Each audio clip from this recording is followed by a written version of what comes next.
নমস্কার, আশা করি সবাই ভালো আছেন।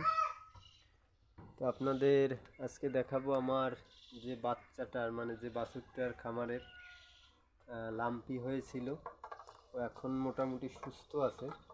এই যে দেখতে পাচ্ছেন এর লাম্পি হয়েছিল। তো ওর যে লাম্পির চিকিৎসা দেওয়ার পরে এখন সুস্থ।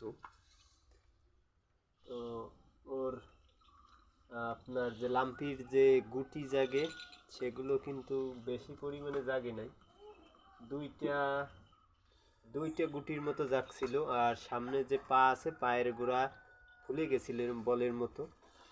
তো ডাক্তার দেখানোর পরে আমি যাকে আর কি আমার খামারের গরু দেখাই, তো মেহেদি ভাইকে দেখানোর পরে এখন ও ভগবানের কৃপায় সুস্থ আছে। সবাই দোয়া ও আশীর্বাদ করবেন যেন তাড়াতাড়ি সুস্থ হয়। ধন্যবাদ সবাইকে।